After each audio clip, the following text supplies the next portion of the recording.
Hi guys, my name is Clem Buckley. Welcome back to another video. This video is part 2 on a lesson about capos.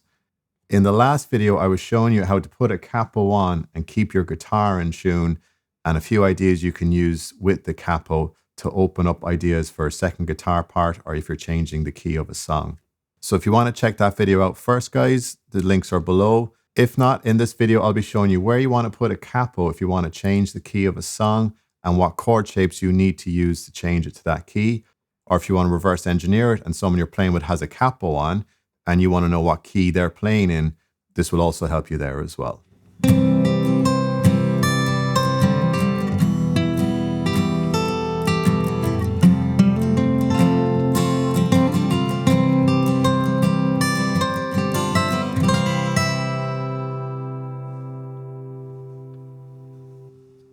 So there's a downloadable PDF on my website, guys. The link is below. That'll help you with all the information in this video. Okay, guys, what's going to be really helpful here is that if we think of all our chord shapes, not as the names of them, but we think of them as C. So even though this here is a C chord, if we think of it as a C shape, because depending on where the capo is, this particular shape or pattern will change depending on where the capo is. So we'll just think of this as a shape as opposed to the actual C chord.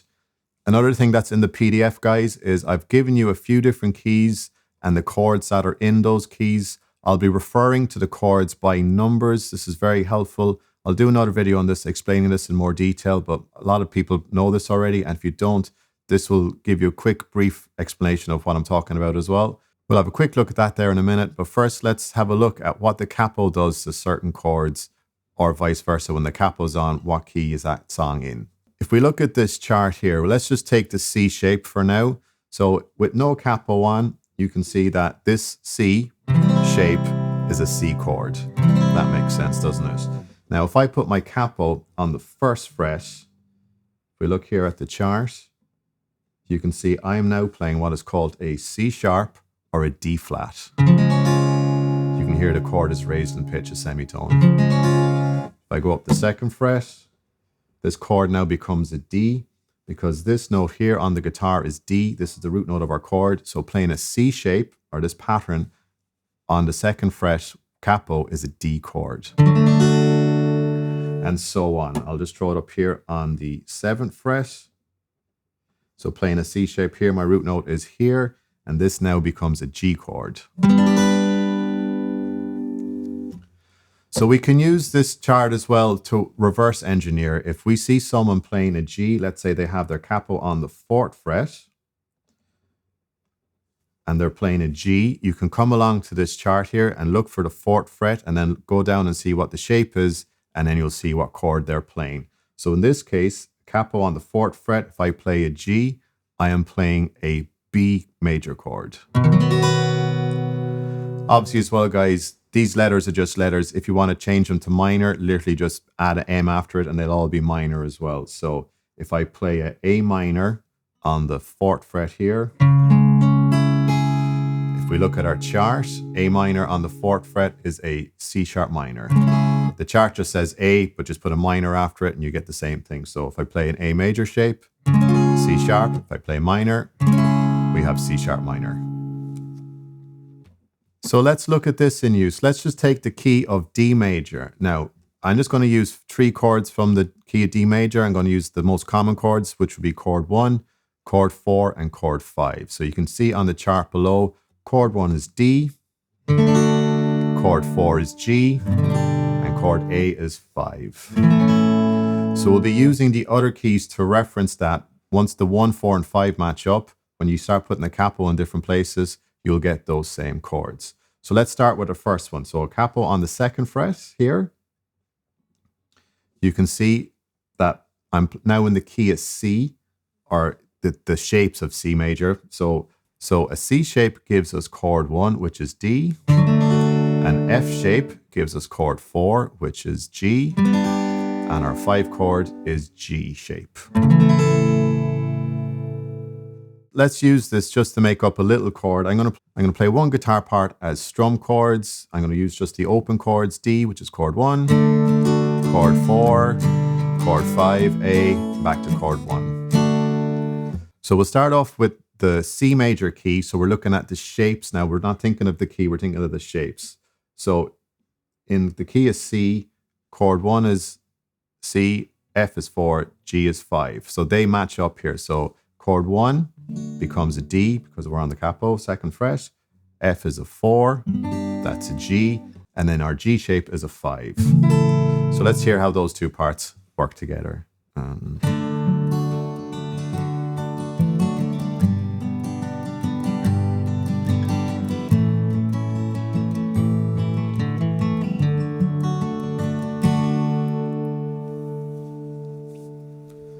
So that's one idea. Now, if I come up to the 5th fret, you'll see here again with our chart, we're now, the A shape is our D chord. So we're now using our chords in the key of A. So our A shape is 1, which gives us a D with the capo on the 5th fret.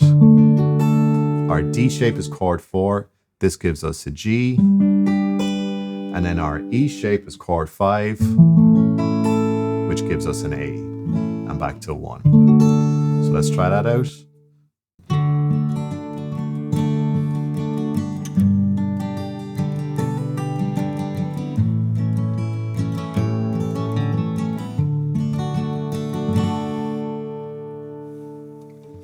So let's keep going, guys. If I put my capo on the 7th fret, you'll now see our root note has moved to the 6th string. So this is a D here. So if I play a G shape, we're now getting a D chord. C is 4, which gives us a G. And then D is 5, which gives us an A. So again, let's just try that pattern again. We get this 3 and 4 and...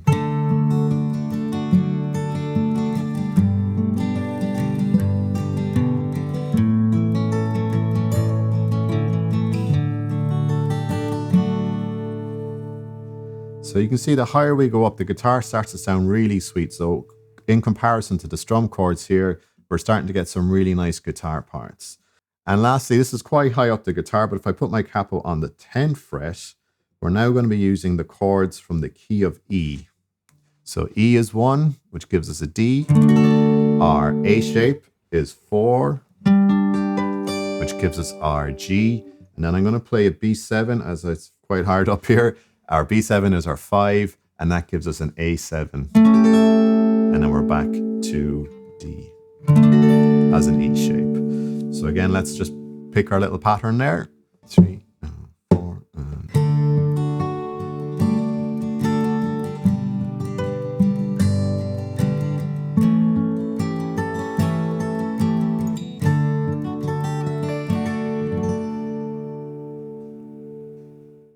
I'll also include a PDF that has all the notes on the guitar. So this is very helpful because wherever you press your root note, that's the chord that you're getting. So when you put a capo down, look at the root note you're getting with that particular shape, and you'll be able to work out your chords from there as well. Okay, guys, I hope that helps you out. So just to recap, so I'll very quickly just show you how to use this chart with another key. So let's say you want the key of G. So in the key of G, you've got G, C, and D as our 1, 4, and 5. So using this chart, we can see if I put it on the 3rd fret, we're going to use an E shape. So we're looking at the key of E here for shapes. So 1 is our E shape, 4 is our A shape, and 5 is our B shape. So again, that gives us G, C, and D. If I put the capo on the 5th fret, we're now looking at our D major shape. So D is our 1, which gives us G. G would be 4, which gives us our C. And then our A shape would be chord 5, which is D. And let's keep going up. So if I put it on the 7th fret, so with our capo on the 7th fret, our C shape is G, which is 1. Our F is 4, which gives us a C. Our G shape is 5, which gives us our D. So again, 1, 4, 5, 1.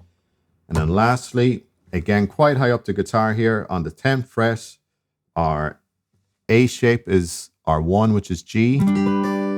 Our D shape is our 4, which gives us C. Very sweet sounding. And then our E shape would be our 5, which gives us a D.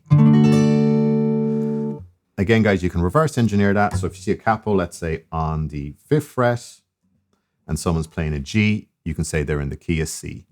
Okay, guys, Don't forget to click on the link below to get the PDFs off my website for this lesson. Guys, I'd also really appreciate, guys, if you could like and subscribe. I'm really trying to get over to 1,000 followers at the moment, and click on the bell icon as well. That would be really helping me out. So guys, also please check out my book. It's perfect for beginners and intermediate players. I've been teaching for over 20 years. I know all the pitfalls that guitarists make when they're learning how to play the guitar. So I'll help you avoid all these, and you'll learn way quicker than you would do on your own or just looking at YouTube videos. The book takes you from knowing absolutely nothing, shows you how to tune, your very first chords, your very first scales, all the way up to playing guitar solos and everything else in between. So please click on the link below to check out the book as well.